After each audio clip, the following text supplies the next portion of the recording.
I'm Dr. Emmeline Taylor. I'm in the School of Sociology at the Australian National University. I'm currently doing research on the growing use of surveillance technologies in our society. So, looking at CCTV, fingerprinting, iris recognition, and trying to understand the impact that it's having upon us. So, Australia is in a really interesting position at the moment.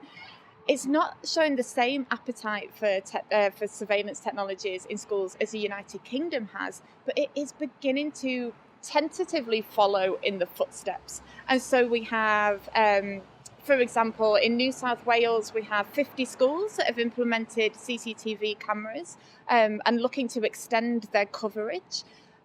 Schools in Sydney have been routinely fingerprinting their pupils since 2007.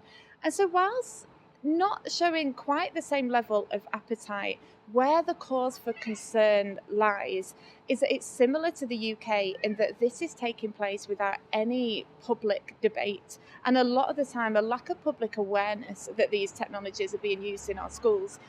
I think that's something that we really need to come together and think, is this the most effective solution? Is this where we want to put very limited resources and funding into, or is there another way? Are there other ways to tackle these objectives? Now, what was really fascinating about my research in schools was the difference of opinion between the teaching staff and the pupils in terms of how they viewed the CCTV. So on the one hand, the teachers were largely positive about this development. They felt that CCTV could improve the safety and security of the school. They felt that it could improve pupil behaviour, and so pupils, knowing that they were being recorded, would be kinder to one another, so perhaps bullying would be reduced. And unfortunately as well, I think in schools there's a sense of a growing litigation culture. And what I mean by that is that teachers felt that increasingly they're being scrutinised for their teacher performance. They may be accused by parents or other staff of something untoward happening in the classrooms or in the playgrounds. And so they largely felt that having a CCTV camera mounted on the wall was almost this neutral observer that they could appeal to should any accusations arise. On the other side of the coin, we had the pupils. Now, they were largely negative around the development of CCTV in their classrooms, in the playground, in the corridors, even in the pupils' toilets was now seen as a valid place to install CCTV cameras.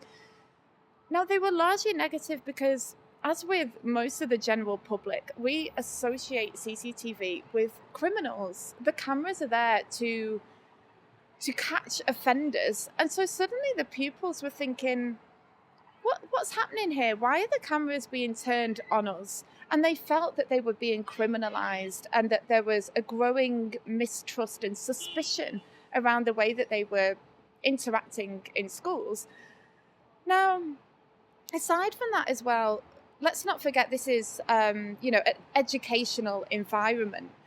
And one of the real concerns that came out of the research was that the pupils felt inhibited by the presence of these cameras. And so imagine a classroom environment and the teacher asks the group to respond to a particular question.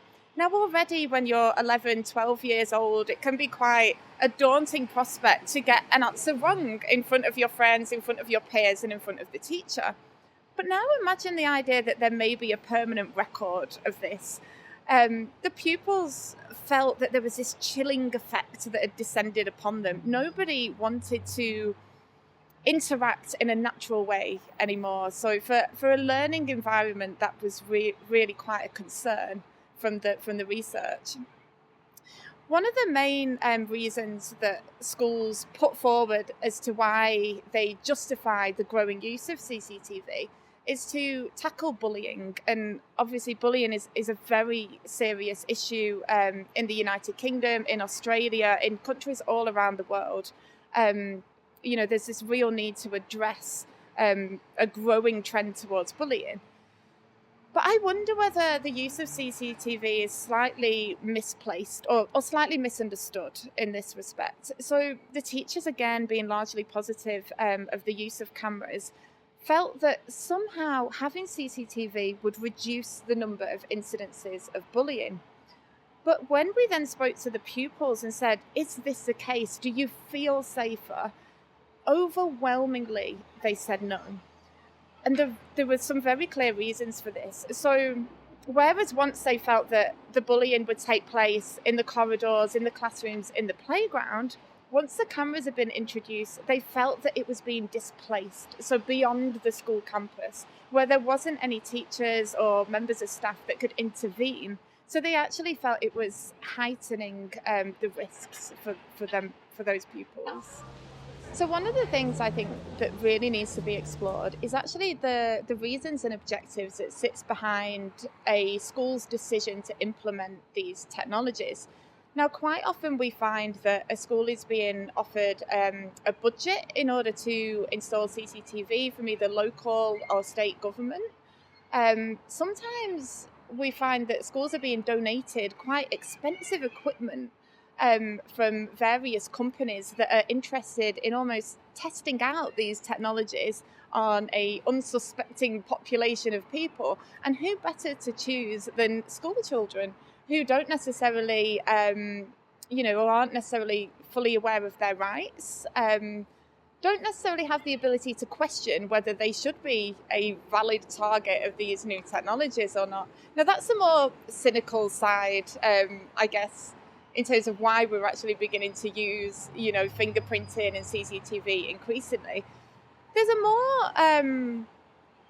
perhaps a more serious side, I guess, in that people increasingly see schools as sites of violence and of danger. And this has very much been picked up by the media, who really sort of generate this panic around schools that they're not safe places.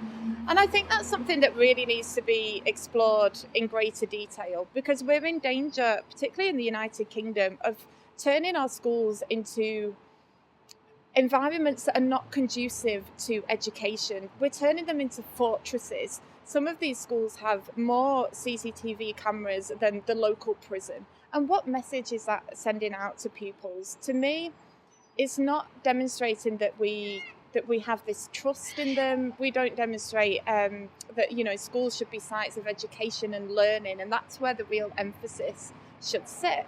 And I think everyone has a responsibility to ensure that our schools are safe places, but let's ensure that we tackle any problems in a proportionate way that is evidence-based, instead of leaping to these technologies as a supposed magic bullet to solve these problems, because that's precisely the things that they cannot do.